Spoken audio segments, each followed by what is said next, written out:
जी break से आ गए वापस। आपको कहेंगे एक बार फिर से खुश आमदीद एंड सुबह खैर। और बात करूंगी पीआरपी। आपने एक लफ्ज़ है वो ज़रूर सुना होगा। अगर आप किसी डर्माटोलॉजिस्ट के पास गए हैं या फिर आपने कोई रील्स ऐसी देखी हैं तो उसमें जिक्र होता है कि भाई पीआरपी करा लिया जाए। पहले मुझे याद पड़ता है जब पीआरपी का नाम आता था तो यही सुनने में आता है कि आपको स्किन जो है उसके लिए किया जा रहा होता है कि फ्रेश होगी। मगर उसके बाद फिर सुना गया कि जो है पीआरपी सर के बालों के लिए भी किया जाता है। फिर मैंने सुना कि पीआरपी जो है बहुत सी बीमारियां हो, ख़ासतौर से जिल्द की, उसकी फ्रेशनेस के लिए भी जो है किया जाता है। लेकिन पीआरपी का असल मकसद क्या है, कितने ये इफ़ेक्टिव है और किस एज में कराना शुरू होना चाहिए, ये सब आज जानेंगे। हमारे साथ जो डर्माटोलॉजिस्ट हैं उनसे मिलते हैं। पहले उनसे हमारे साथ हैं डॉक्टर फरबरीन नाज, डर्माटोलॉजिस्ट हैं। इनसे ही जानेंगे कि पीआरपी का असल में मकसद क्या है और कब और किस एज में कराना चाहिए। अस्सलाम वालेकुम, कैसी हैं आप? बिल्कुल ठीक ठाक। पहले तो बहुत शुक्रिया कि आज के प्रोग्राम में आप तशरीफ लाएं और सुबह खैर आपको। और सुबह कैसी हुई आपकी? मौसम क्योंकि बहुत हसीन है। मौसम तो आज बहुत अच्छा था, बहुत ज़बरदस्त मौसम था। कराची का मौसम आजकल वैसे अच्छा ही चल रहा है, काफी अच्छा ही चल रहा है और दुआ यही कि अच्छा ही रहे। बिल्कुल। फरबीन, यहीं से स्टार्ट करते हैं कि भाई पीआरपी है क्या और ये कितनी इफेक्टिव है, कितनी मौसर है? ओके, देखो पीआरपी बेसिकली क्या है कि हमारा जो अपना ही ब्लड होता है किसी का भी, उसमें से जो प्लेटिलेट होते हैं, जो अच्छा ब्लड ऐसे समझ लो, जो सेल आपकी ग्रोथ कराते हैं, जिसमें ग्रोथ फैक्टर होते हैं, वो हम एक्सट्रैक्ट करते हैं मशीन के ज़रिए। ठीक है, जैसे आपका ब्लड लिया, उसमें से आपके प्लेटिलेट निकाले, उसमें होता है ग्रोथ फैक्टर, वो है पीआरपी बेसिकली। ठीक है, तो वो किसी भी उसमें कराया जा सकता है, लाइक किसी भी एज में आप करवा सकते हैं? पीआरपी का देखो ऐसा है कि पीआरपी जो हमारी बॉडी के अच्छे वाले ग्रोथ फैक्टर है ना, ऐसे समझो जो सेल को रीजनरेट करते हैं, वो हमारे प्लाज्मा के अंदर है कुदरती तौर पे।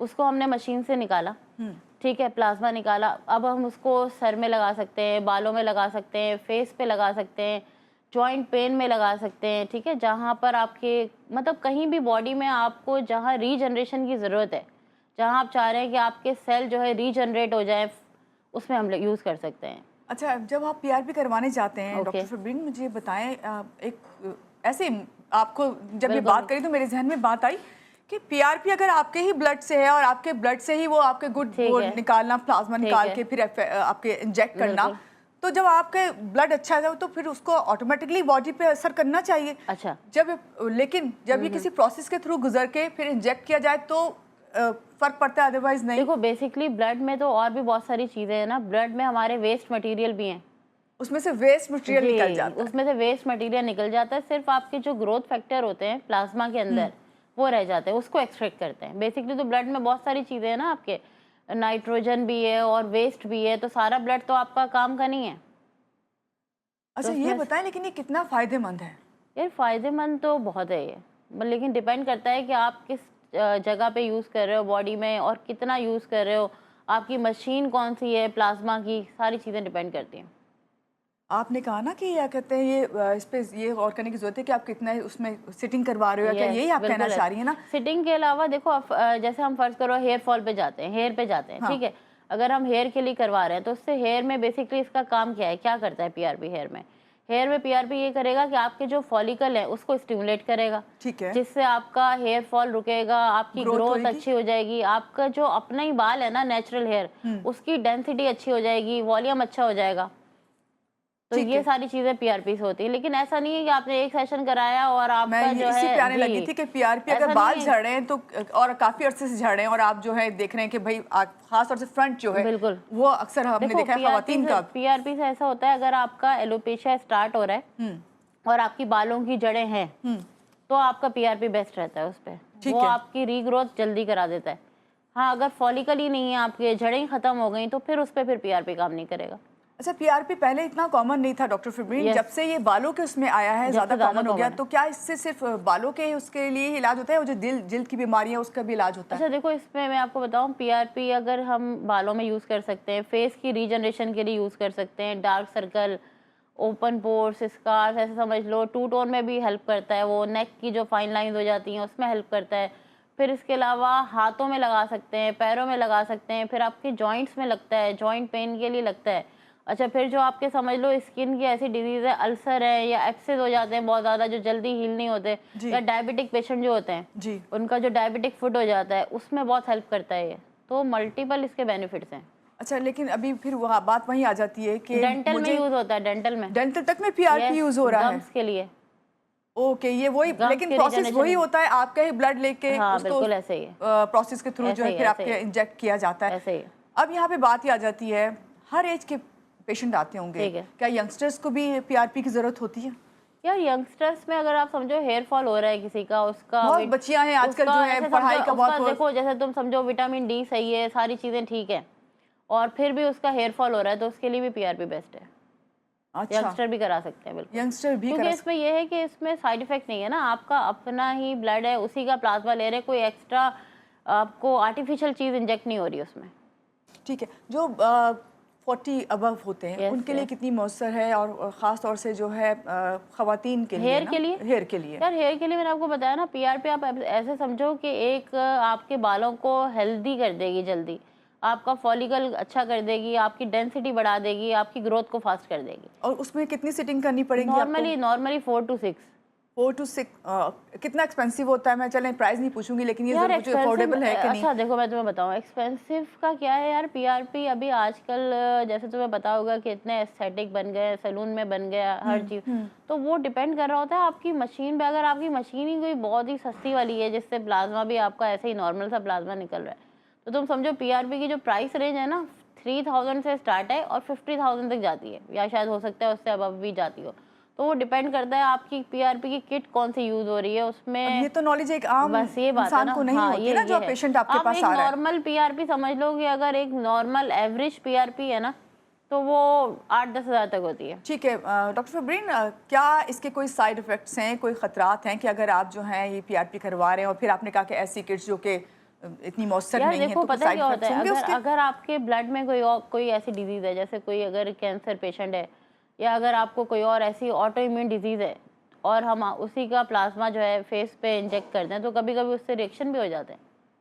तो ये तो डॉक्टर को पहले से, डर्मेटोलॉजिस्ट को ब्लड टेस्ट करने पड़ते होंगे। ब्लड टेस्ट ही, वो तो पेशेंट की आपको हिस्ट्री से भी बता दो। अब किसी पेशेंट की कोई ट्रीटमेंट चल रही है साथ में, तो उसको तो पता होगा ना कि मैं कैंसर पेशेंट हूँ, या मेरी ये ट्रीटमेंट चल रही है, ये मेडिसिन चल रही है, तो उसके हिसाब से फिर देखना पड़ता है। डॉक्टर फबरीन, जो हेयर है, हेयर का बहुत ज्यादा इशू है, चाहे वो यंगस्टर्स हों, ऐसे ही यंगस्टर में आजकल पता है ज्यादा जो है ना, ये जो स्क्रीन टाइम ज्यादा हुआ है ना जी, स्क्रीन टाइम से बहुत ज्यादा हेयर का प्रॉब्लम आता है। तो ये पीआरपी के अलावा और कोई आपके डर्मेटोलॉजी में कोई और ट्रीटमेंट है, वो क्या है? पीआरपी के अलावा देखो, सबसे पहले तो आप ऐसे जाओ स्टेप बाय स्टेप, ठीक है। सबसे फर्स्ट स्टेप में आ गया आपकी मेडिसिन, जिसमें आपका हेयर ऑयल, स्प्रे, शैम्पू, ठीक है, मल्टीविटामिन।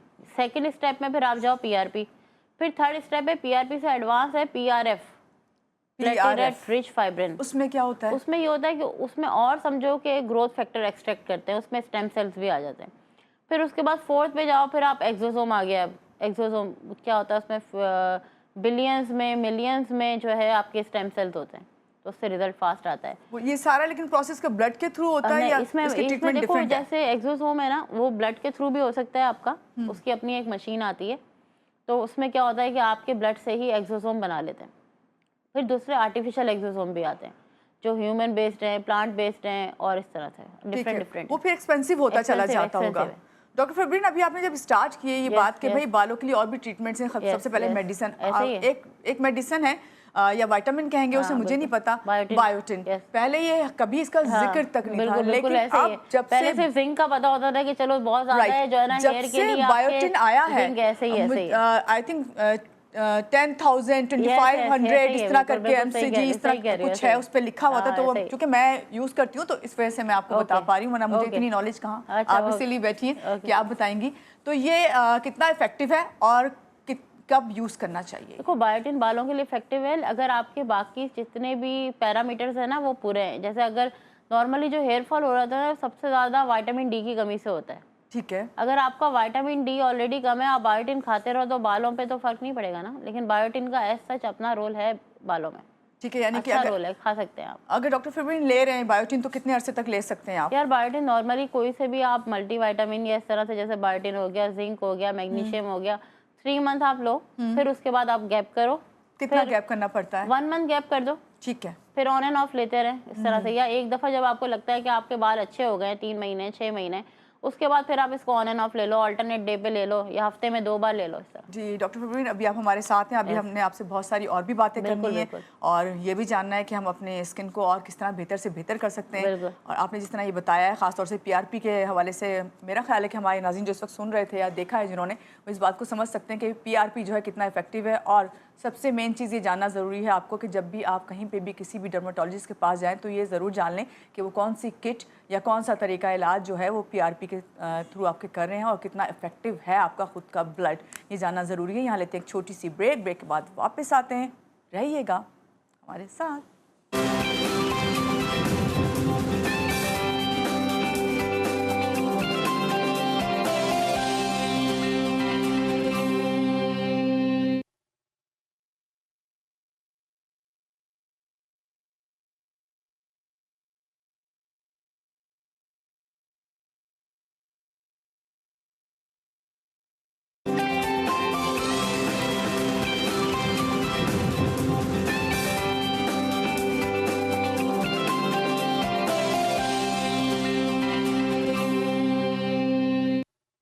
ब्रेक से आगे वापस आपको कहेंगे एक बार फिर से खुश आमदीद, सुबह खैर। और हमारे साथ हैं डॉक्टर फरवीन, डर्माटोलॉजिस्ट हैं। उनसे हम जान रहे हैं कि भाई किस तरह अपने आप को बेहतर से बेहतर हम प्रेजेंट करना चाहते हैं तो क्या करें हमारे लिए।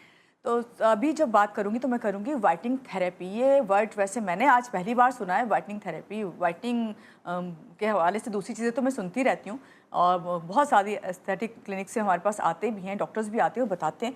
लेकिन हमने ये देखा कि हम में सब लोगों की आदत होती है कि हम अपने चेहरे को तो बेहतर से बेहतर बनाने की कोशिश करते हैं और चाहते हैं कि रंग गोरा दिखे और गोरे रंग पे हम फिदा भी बहुत जल्दी हो जाते हैं। लेकिन और मानने वाली बात है कि अच्छा लगता है, क्योंकि अगर आप कोई भी बेस लगाए बगैर, कोई भी बीबी क्रीम लगाए बगैर अगर आप अच्छे और फ्रेश नज़र आ रहे हैं, ग्लोइंग है, तो बेस्ट है। मगर हमने ये देखा है जहाँ हम अपने चेहरे की हिफाजत करते हैं वहाँ हम भूल जाते हैं कि हमारे हाथ और पाँव या फिर हमारी नेक वो कितनी ज़रूरी है कि उनको भी उसी तरह उसी बैलेंस कम्प्लेक्शन जो है वो है रहे। ऐसा ना हो कि हम जो है वो आपको डार्क नज़र आ रहा हो और चेहरा आपका वाइट होता, लेकिन अमूमन यही है। इसी पे बात करते हैं वाइटनिंग थेरेपी पे। डॉक्टर फरवीन जी, वाइटनिंग थेरेपी वैसे क्या है पहले तो ये बताएं, क्योंकि मैंने ये पहली बार वर्ड सुना है। पहले होता है ना कि भाई ये तो माइंड थेरेपी तो हमने सुना है, और लेकिन वाइटनिंग थेरेपी क्या होता है?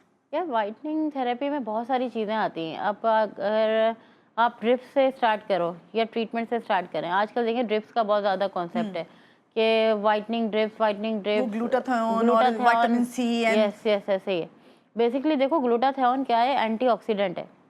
आम जबान में ऐसे समझो एक बहुत ही अच्छा किस्म का, समझो महंगा किस्म का मल्टीविटामिन। ठीक है। उसका साइड इफेक्ट ये है कि उसका पहले तो बेनिफिट ये है कि आपके वो बॉडी को डिटॉक्स करता है, लिवर को डिटॉक्स करता है, ठीक है, बॉडी को एनर्जी देता है, आपका माइंड फ्रेश हो जाता है, एक्टिव हो जाता है, बॉडी के पेन आपके ठीक हो जाते हैं। उसके बाद उसका जो साइड इफेक्ट है ना, उसका साइड इफेक्ट ये है कि वो मेलानिन का कलर चेंज करता है।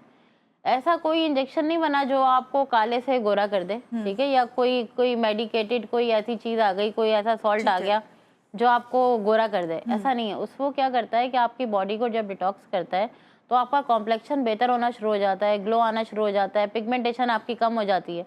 जब आपकी बॉडी डिटॉक्स होगी तो स्किन क्लियर होने शुरू हो जाती है। बेसिक रोल इसका ये है। फिर जब उसको ज़्यादा अमाउंट में लगाते हैं तो फिर वो आपको वाइटनिंग की तरफ लेके जाता है। ठीक है डॉक्टर फरवीन, ये बताएं कि क्या वजह है कि हमारे चेहरे की रंगत से हमारे हाथ और पाँव या फिर नेक, जिस तरह मैं जिक्र करी थी, एक डार्क क्यों हो जाती है, वो सेम कम्प्लेक्शन क्यों नहीं रहता? यार देखो, एक तो ये है कि आप लोग जैसे नॉर्मली स्किन, फेस की स्किन थोड़ी पतली होती है, हाथ पैरों की स्किन थोड़ी थिक होती है, तो उस पर जितना भी एनवायरमेंटल फैक्टर है आपका, जो भी आप काम कर रहे हो, मतलब घर के काम कर रहे हैं या जो समझ लो जिनका सन एक्सपोजर ज़्यादा है, तो वो उसके ऊपर एक लेयर डिपॉजिट हो जाती है। अब लोग क्या करते हैं, फेस पे तो सन ब्लॉक लगा लेते हैं लेकिन नेक पे, हाथों पैरों पे तो नहीं लगाते। तो वो ऐसा ऐसा करते करते आपकी वो चीज़ें डार्क हो जाती हैं। और फेस की फिर भी लोग केयर करते हैं, क्रीम लगाते हैं, फेस वॉश यूज़ करते हैं, सन ब्लॉक, सीरम, जो भी XYZ, लेकिन हाथ पैरों पे तो कंपैरेटिवली नहीं करते ना। तो इस वजह से एक टाइम आता है कि वो फिर आपका कलर चेंज हो जाता है, फेस का अलग हो जाता है, हाथ पैरों का अलग हो जाता है। यहाँ तक कि ट्रीटमेंट भी करवाते हैं तो फेस के करवाते हैं मोस्टली, हाथ पैरों के तो नहीं ये करवाते। मुझे आपसे ये बात अभी बात करनी है। थी। अभी आप ट्रीटमेंट की बात हाँ, करिए, हम बिल्कुल। जाते हैं अगर कोई ड्रिप लगती है आपको ठीक तो है। वो तो आपकी बॉडी में इंजेक्ट हो रही है ना, आपकी ठीक है, पूरी अब बॉडी मैं बताती पे हूँ। इसका असर होना अब चाहिए। मैं बता तो देती फिर हूँ मैं आपके क्या होता है। हाथ और पाँव, मैं बता देती हूँ मैं, देखो जब ड्रिप का असर क्या होता है, जहाँ जहाँ आपकी बॉडी पे, ऐसा नहीं है कि आपके अगर बॉडी का वन टोन है कॉम्प्लेक्शन जी। तो ठीक है, वो वन टोन में पूरी बॉडी पे काम करेगी, वरना ड्रिप का असर भी सबसे पहले जो जगह ज़्यादा साफ होती है तो उस पर ज़्यादा विजिबल रिजल्ट नज़र आता है ना, मतलब वो थोड़ी और साफ हो जाती है। तो हाथ पैर अगर आपके पहले से बहुत डार्क है तो डेफिनेटली उस पर थोड़ा स्लो रिजल्ट आएगा। सबसे लास्ट में आपका जो रिजल्ट आता है ना, वो आपके नकल्स पे आता है, यानी आपकी पूरी बॉडी साफ हो जाती है। बिल्कुल। ड्रिप्स की बात कर रही हूँ या कैप्सूल, जो भी तुम कह लो, पूरी बॉडी आपकी साफ हो जाती है, आपके नकल सबसे लास्ट में सबसे जाके, लास्ट में, बिल्कुल क्योंकि वो ऐसे। आपकी स्किन इतनी थिक हो चुकी मैं होती ये है वहाँ कहने की। लगी थी आपसे कि Yes, ठीक स्किन की वजह से। yes। मगर डॉक्टर फरबीन, यहाँ पे ये सवाल यही आ जाता है आपसे कि भाई व्हाइटनिंग थेरेपी क्या हेल्प कर सकती है इसमें, जो आपके हाथ और पाँव जो हैं सर व्हाइटनिंग थेरेपी बिल्कुल कर सकती है, लेकिन अगर आपको स्पेसिफिकली हाथों पैरों को करना है बेहतर, तो उसके लिए केमिकल पील बहुत अच्छा ऑप्शन है। वो बताइए। हाँ, सिर्फ आप, प्लीज ठीक है ना, उसमें केमिकल पील बहुत अच्छा ऑप्शन है। उससे क्या होता है कि आपकी जो ऊपर की डेड स्किन है वो रिमूव हो जाती है, तो अंदर से आपकी फ्रेश और हेल्दी स्किन आ जाती है, वो एक अच्छा ऑप्शन है। इसके अलावा कार्बन लेज़र, एक लेज़र थेरेपी, वो बहुत अच्छा ऑप्शन है। पीको लेज़र है, वो बहुत अच्छा ऑप्शन है हाथ पैरों के लिए। तो वो डायरेक्टली हाथ और पाँव पे अप्लाई की जाती है। पीआरपी हो सकती है आपके हाथ पैरों की। इसके अलावा आपके हाथ पैरों पे डायरेक्टली वाइटनिंग का मीजोथेरेपी हो सकता है। तो बहुत सारे ऑप्शन है हमारे पास। तो व्हाइटनिंग थेरेपी की जो आप ये ट्रीटमेंट्स बता रही हैं, क्या हर किस्म की स्किन टाइप पे मौसर है? यार वाइटनिंग थेरेपी देखो डिपेंड करता है ना कि आपकी एज कितनी है, स्किन कैसी है, आपका टोन कैसा है और आपके रिक्वायरमेंट क्या है। आपको सिर्फ फेस को ठीक करना है या बॉडी, पूरी फुल बॉडी को ठीक करना है, तो थेरेपिस्ट तो बहुत सारी हैं आजकल, तो बहुत लेटेस्ट तो इसके ट्रीटमेंट डॉक्टर ऑप्शन फरबीन अवेलेबल है। आपको कितनी सिटिंग्स करनी पड़ती है अगर आपको पाँव और हाथ की स्पेशली अच्छा, नॉर्मली अगर आपको सिर्फ हाथ पैर साफ करने हैं, आप केमिकल पील पे जा रहे हो या कार्बन लेजर पे या पीको लेजर पे, तो नॉर्मली समझो 4 to 6 सेशन होते हैं इसके। अगर बहुत ज़्यादा ख़राब नहीं है तो 2 से 3 सेशन में भी आपको इसमें अच्छा रिजल्ट आ जाता है। और इसका मैं ये पूछूंगी कितना ये अफोर्डेबल है कि हर कोई जो अफोर्ड कर सकता है, और खास तौर से वो जो आपने पील वाला कहा है, हाँ, तो पील वाला इतना एक्सपेंसिव नहीं है, वो नॉर्मली अफोर्डेबल ट्रीटमेंट वैसे है। जैसे आप जाके फेशियल करवाते हैं या ब्लीच करवाते हैं, जैसे मैनीपेडी समझ लगा के करते हैं? नहीं यार, वो केमिकल पील होती है बेसिकली, उसमें ग्लाइकोलिक पील होती है, फिर ग्लूटाथियोन पील होती है, मतलब डिफरेंट पील्स होती हैं। वो डिपेंड करता है कि किसकी स्किन पे क्या यूज़ करना है। क्या आप व्हाइटनिंग थेरेपी के हवाले से लोगों को क्या मैसेज देंगी, खासतौर से खवातीन को जिन्हें बहुत शौक, अब तो खैर मर्द हज़रात भी बहुत ज़्यादा अपने यार औरतों से स्किन हो, मैंने गलत नहीं बोला, फीमेल से ज़्यादा जो है ना मेल करते हैं आजकल व्हाइटनिंग का ट्रीटमेंट। तो क्या मैसेज देंगी कि जब भी आप ये व्हाइटनिंग थेरेपी करवाएं तो क्या देखो जब भी आप जब भी आप व्हाइटनिंग थेरेपी कराएं, सबसे पहले तो आपका बजट, आपका सब्र, क्योंकि टाइम टेकिंग प्रोसीजर है। ऐसा नहीं है कि आपने एक दफा कराया, सालों में आपकी स्किन इतनी खराब हो गई है, वो 1-2 दफा में या 1-2 सेशन में ठीक नहीं होती।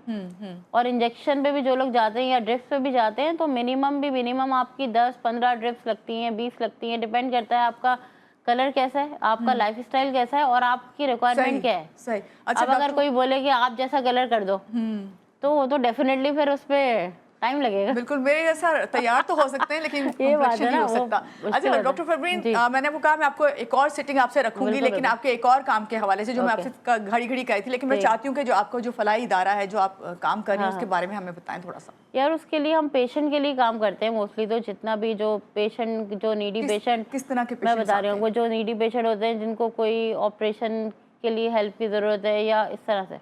अच्छा, यानी जो हेल्प चाह रहे होते हैं उनकी आप हेल्प करती हैं। बहुत शुक्रिया डॉक्टर फरबीन, आप मेरे प्रोग्राम में आई और बहुत अच्छा लगा आपसे मिलकर। और मेरा ख्याल है कि हमारे नाज़रीन जितने भी सुन रहे थे, देख रहे थे, पीआरपी के हवाले से या व्हाइटनिंग थेरेपी के हवाले से काफ़ी अच्छी जो है इन्फॉर्मेशन उन्हें मिल गई होगी। लेकिन हमेशा जब भी किसी चीज़ का स्किन के हवाले से ख़ास तौर से कोई डिसीजन ले तो उसमें सोच समझ के ये फैसला करना है, किसी भी अच्छे डर्माटोलॉजिस्ट या एस्थेटिक क्लिनिक पे विजिट करें। यहाँ लेंगे एक ब्रेक के बाद वापस आते हैं, रहिएगा हमारे साथ।